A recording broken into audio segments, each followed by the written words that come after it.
Hello friends, स्वागत है आपका हमारा यूट्यूब चैनल स्टूडेंट नॉलेज पे। दोस्तों, आज के इस वीडियो पे बात करेंगे 80 वर्ड प्रति मिनट की हिंदी डिक्टेशन संख्या 25 के बारे में, जो कि आने वाले सभी स्टेनोग्राफर एग्जाम के लिए बेहद महत्वपूर्ण है। तो चलिए फिर दोस्तों, ज़्यादा देर न करते हुए यह डिक्टेशन स्टार्ट करते हैं। हुड़दंग के आरोप में निलंबित सांसदों के धरने पर बैठे रहने की जिद के बाद भी राज्यसभा में कामकाज चल निकलना यही बताता है कि ये सांसद एक हारी हुई लड़ाई लड़ रहे हैं।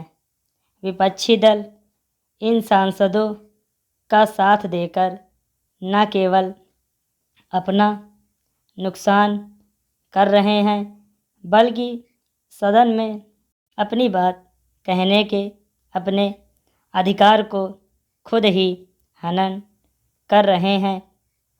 आखिर जब यह साबित हो चुका है कि इन सांसदों ने राज्यसभा में हुड़दंग मचाकर सांसद की गरिमा को आघात पहुंचाया, तब फिर समझदारी इसी में है कि वे अपनी गलती मानकर आगे बढ़ें। यदि वे माफ़ी मांगने के लिए तैयार नहीं, तो कम से कम अपने अशोभनीय आचरण के लिए खेद तो प्रकट ही कर सकते हैं। निलंबित सांसदों की पैरवी कर रहे विपक्षी दलों को जितनी जल्दी यह समझ आए, उतना ही बेहतर कि वे न केवल संसद की मर्यादा भंग करने वाली शर्मनाक हरकत का बचाव कर रहे हैं, बल्कि यह भी जाहिर कर रहे हैं कि राष्ट्रीय मसलों पर चर्चा में उनकी दिलचस्पी नहीं। वास्तव में यह रवैया एक बड़ी बीमारी का लक्षण है। एक अरसे से विपक्ष ने हर मसले पर सरकार का विरोध करने की ठान रखी है। इसके चलते अब वह सरकार के शासन करने के अधिकार पर ही आघात लगाने बैठा है। कोई भी विधेयक हो, आम तौर पर विपक्ष की यही दलील होती है कि वह उसे स्वीकारे नहीं। ऐसा लगता है कि विपक्ष यह भूल ही गया है कि उसका काम केवल विरोध करना ही नहीं, बल्कि सुझाव देना भी है। वह इसके लिए शायद ही कभी कोशिश करता है कि उसके सुझाव सरकारी फैसलों और विधेयकों का हिस्सा बने। वह इसी कोशिश में रहता है कि ना तो कोई विधेयक पारित हो और न ही सरकार कोई फैसला ले। यह सही है कि संसद चलाना सरकार की जिम्मेदारी है, लेकिन आखिर विपक्ष के अड़ियल और असहयोग भरे रवैये के रहते कोई भी सरकार, सदन और यहाँ तक कि शासन कैसे चला सकते हैं।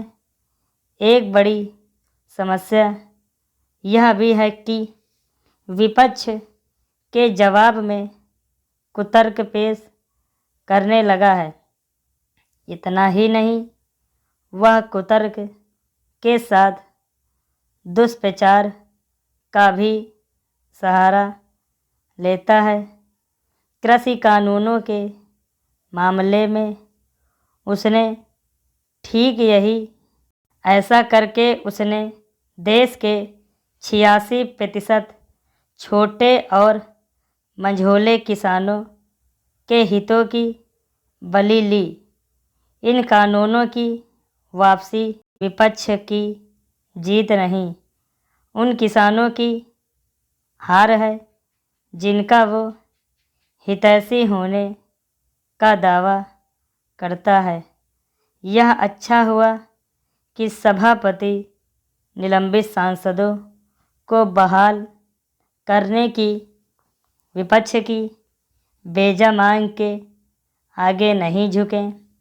इन सांसदों के व्यवहार की अनदेखी करने का मतलब होगा कि संसद में हुड़दंग को बढ़ावा देना। पैराग्राफ। उत्तर प्रदेश पुलिस की कई अच्छाइयों के बीच थानों में बुरे व्यवहार या एफआईआर दर्ज नहीं किए जाने की खबरें सुर्खियां बनती ही रहती हैं। यह रोग गंभीर है। दशकों पुराना भी ऐसा कोई पुलिस महानिदेशक नहीं जिसने इस बारे में चेताया ना हो, लेकिन अपेक्षित सुधार अब तक नहीं हुआ।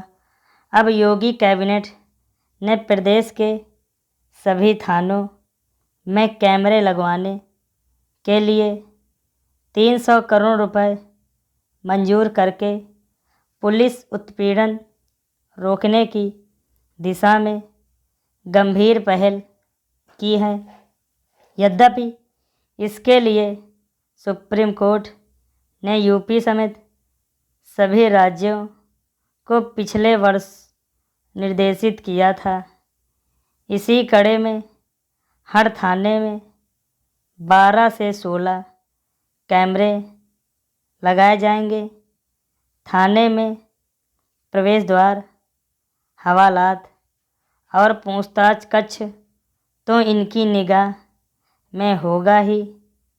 थानेदार व मुंशी कक्ष भी होंगे। यह भी सुनिश्चित किया जाएगा कि कैमरे चालू रहें और इनकी रिकॉर्डिंग भी सुरक्षित रहे। बीते दिनों ऐसी अनेक घटनाएं सामने आई जहां पुलिस ही निष्पक्ष और ईमानदार कार्यशैली को तिलांजलि देती नजर आई। जौनपुर के एक थाने में पुलिस उत्पीड़न से त्रस्त युवक की मौत की सीबीआई जांच हो रही है। हाई कोर्ट के आदेश पर आरोपित 9 पुलिसकर्मियों पर इनाम भी घोषित किया जा चुका है। कासगंज में किशोरी को भगाने के आरोपित को तो उसके पिता ही थाना पुलिस के हवाले कर गए थे। पूछताछ के बाद छोड़ने का भरोसा था, लेकिन थाने में शव लटका मिलने पर 5 पुलिस वाले निलंबित किए गए। थाना परिसर के बाहर पुलिस की बर्बर चेहरा गोरखपुर में तब दिखा जब कानपुर के व्यापारी की पुलिस ने होटल में हत्या कर दी। बवाल मचने पर सरकार को यह जांच भी सीबीआई के हवाले करनी पड़ी। लखनऊ के 8 पुलिसकर्मियों पर भी कानपुर के एक युवक से लाखों रुपए ऐंठने का मुकदमा दर्ज है। उम्मीद की जानी चाहिए कि कैमरे लगने से थानों के अंदर संगीन वारदातें रुकेंगी और पुलिस का व्यवहार भी सुधरेगा। मानवाधिकारों का उल्लंघन अतीत की बात हो जाएगी। मित्र पुलिस का घोष वाक्य भी तभी यथार्थ बन सकेगा। दोस्तों, अगर आपको हमारी वीडियो अच्छी लगी हो तो वीडियो को लाइक करिए और वीडियो को शेयर करिए ताकि लोग ज़्यादा से ज़्यादा हमारी ये वीडियो देख सकें, और चैनल को सब्सक्राइब करना बिल्कुल भी मत भूलिएगा। So thank you very much दोस्तों।